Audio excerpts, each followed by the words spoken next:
live from Tijuana, Mexico. Happy Good Friday. Well, actually, every Friday is a Good Friday when you're in Tijuana. Okay, I'm here with, wait, Susan, what's your name? Susan Thompson. Okay. Do you remember Saturday Night Live? Okay. Okay, what part of the world did you come from? North Carolina. North Carolina. Mm-hmm. In hillbilly country. Okay, I love North Carolina. It's beautiful. Oh my God. We did a seminar and toured the Biltmore. It was amazing. Okay, now what brought you out here? My knee pain. I've been watching you on YouTube for years, and I've been trying to get out here. And I was like, this man is brilliant. I have to get out there. I have to follow his protocols and get healthy again. Okay, now she's done a lot. Taking charge of your health, I'm a big fan of. Okay, now you've been here for a couple of days. I just got here today. What kind of therapies have you done? What have you seen? What was your experience like? Monday, I came in and I did a lot of testing. They did complete blood tests. They did an ultrasound. I told them that I was hypothyroid. Nobody has ever done an ultrasound of my thyroid. They did an ultrasound of my thyroid. Oh, yeah. They did they took all my blood. They took all of it. It's gone. I had so many blood tests. Then I did the hyperbaric chamber, and I was scared out of my mind. I thought about space movies, and when I had to hold it over my face, and I was like, I can't do that. And they were like, it's fine. Okay. Yeah, the hyperbaric, if you've never done it before, okay, you're breathing in pure air in this friggin' mask, okay, in a pressurized environment. Did they tell you about the one we're building? No. Okay, this is totally cool. It'll be ready in about a month, but in a hyperbaric chamber, you can't have doctors or nurses going in and out of that because it's under pressure. Again, you can't pressurize and depressurize. Our new hyperbaric chamber, which will be ready in maybe a month, okay, we're going to have a secondary decompression chamber that you can have IVs while you're in the hyperbaric. Okay, that's like goosebump stuff, okay, but that's on that. Okay. So you had the hyperbaric. Mm-hmm. Yeah, I never liked that either. But I got to it. It makes you conscious of your breathing. I started to think about space movies, the sound of it. Yeah. And then when I got to, my lungs felt really great. Oh, the oxygen saturation is incredible. Mm-hmm. Okay, and then the reason you do the ultrasound of the blood test is because if you're going to get the IV stem cells, we got to make sure that the body is clear of any type of issues. Yeah. Now, and then you got the stem cells IV and injected Tuesday. Mm-hmm. Okay, and you got adjusted today. Yes, and then I got these. The other knee I got yesterday, and I was really, really afraid that it was going to hurt because I kept asking, "You're going to give me a lot of local, right? You're going to spray?" She's like, "No, we're not going to do anything because you're not going to feel it." And I didn't believe her, and I was so scared. And I was holding on to Brianna's arm, and she's like, "You feel pain?" I'm like, "No, it didn't hurt at all." Okay.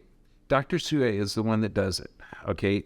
And, okay, you're a lot braver than I am, okay? I was ripping the arm off of one of the nurses here, okay? And it was literally, they were filming while I was doing it. And I had to wait, they're opening the joint and go, okay, I'm ready. I was ready for pain. Yeah, and there was none. There was not. It felt, it was like nothing. You could feel the pressure when the stuff's going Yeah, she said we're going to inject it right into the bone so you won't feel it. And I'm thinking, what? Yeah. Okay.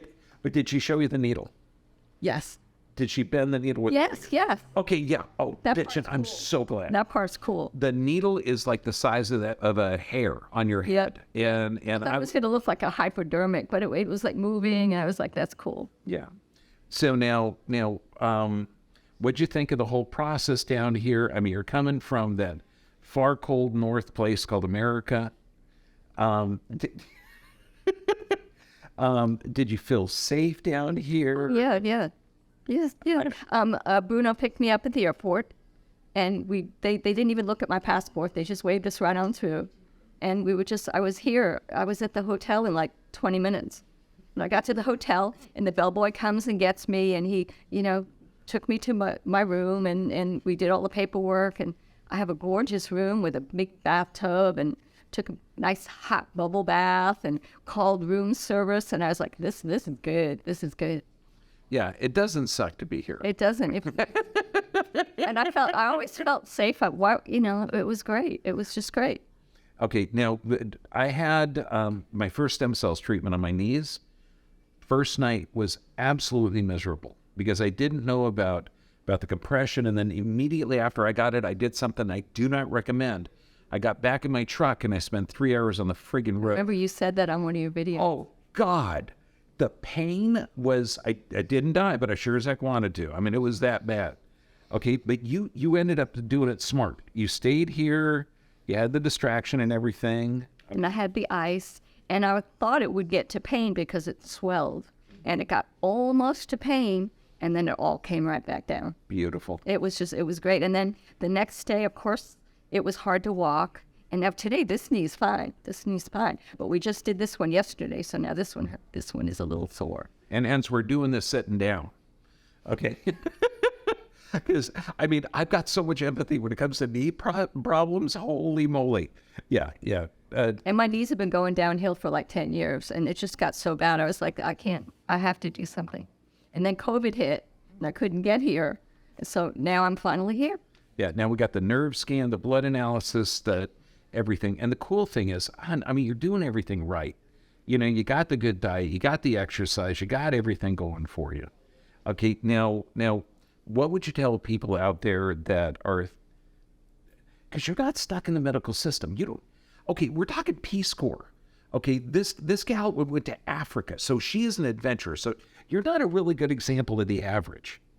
Okay, no one's shooting you with a forced injection. Okay, so hold her attitude with a little bit. I was still scared because I hadn't been on a plane for 30 years. Oh, no kidding. And they said, well, you just scan your phone at the airport. And I'm like, what? I forgot my phone. I left it in my truck. So I get to the airport and I'm like, I have a code. She's like, okay, good. Then I had to go through TSA. And I haven't done that before. And they were yelling at us, take off your shoes, take off your shoes. And then she pulled me aside because I have so many layers on, because they said be well layered because you'll be in an airplane, it'll be cold. Mm-hmm. She pulls me aside. She says, I'm going to have to pat you down. Do you want to go in the back room? And I'm like, no. Put your hands up and let me. She said, I'm going to pat you all down. She put a chemical on my hands. I don't know what she was looking for, but she put a chemical on my hands. She's like, stand there for 3 minutes. And then she's like, okay, now you can go. Go put your shoes on. Isn't that nice? And so the whole nightmare was just in the airport. That once I flew here and then got here and then everything went smoothly. So, that's all you could ask for. Just get through TSA and the rest is fine. Okay, take it from Susan. Okay, once you get through TSA, smooth sailing, baby. And I've talked to several people who are from San Diego. They said they just come over all the time for dental treatment or anything here. Oh, yeah, super easy. Yeah, and then I met one woman, and she gave me her phone number afterwards. She said, if you need help at the airport, we live in San Diego. She said, I'll meet you at the airport and help you around in your wheelchair. Oh, and also, too, I mean, this is your first trip here. I've been trying to get vitamin B17 or Laetrile. I've been trying to get DMSO down here. I've been trying to do all that. And we got it like a month and a half ago. I got DMSO. I got that. Did you get it inside? Yep. I didn't smell it on you. Was I supposed to smell like corn? Well, I do now. I got it like 2 hours ago, and I'm giving her a report of findings, and I'm going, I smell like elotes. Okay. Thank you for being understanding. I've been eating so much guacamole that I don't smell like corn. I smell like guacamole. Okay, dear. Corn and guacamole was over the other. Yeah. Okay. By God, take care of yourself. I mean, because your body is built by God. It's smart. This is Good Friday. You're designed for health. Your body can repair. Okay? Find a doctor that understands that and get it taken care of. You got any parting words, my dear? And I went to the biodental, and they did. Oh, that's right. Yes. Yeah. And all of the horrible things that dentists have told me about how root canals are good and it's okay that it's bleeding. Can you tell? Because this is so true. Okay. Just how they wanted to refer out, because that was driving me crazy. I had a root canal here, and I didn't know I was going to get a root canal. I thought he was just going to put a crown on it. But he said, well, you're going to need a root canal. I thought he was going to send me out. But now I found out that dentists could do their own root canals. And instead of it taking an hour and a half, for some reason, they could do them in 10 minutes. And all of a sudden, he's done with the root canal. And he his nurse hands me this bill. She's like, it's going to be $1,000. But your insurance company is going to pay for half. And I said, but, it still hurts and it's bleeding. And he said, it's the canine, so it took a whole lot longer. And I didn't really get to do the whole thing. So if it still hurts and it's bleeding in a year, I'll refer you out to a specialist. Yeah. If your car mechanic did that, yeah, if that knock is still there in a year, then I'll refer you to a mechanic that's smarter than me. And this one, he said, but this one back here is really infected and it's going to go into the nerve and it's going to need a root canal. And I said, well, can you just pull it? He said, I can't because it'll make your sinuses drop. So I told him that here, and they're like, well, yeah, but he said, no, get it pulled out. We'll fix it. We'll put bone in there and your sinus won't drop. Well, okay. So I'm coming back in October, and we're gonna pull out all of these bad root canals. Our dentists are, honest to God, the best in the world. They were so professional. And everybody here is just, they go out of their way to give me blankets and heating pads and tea and yet they're all knowledgeable and skilled. It's been a great experience. I can't wait to come back. And all the people I met in the waiting room, they've been here a whole bunch of times. So it's like a piece of cake for them. And it'll be a piece of cake for me next time. God bless y'all. Happy Easter. God bless you too, dear. Thank you. Thank you for everything.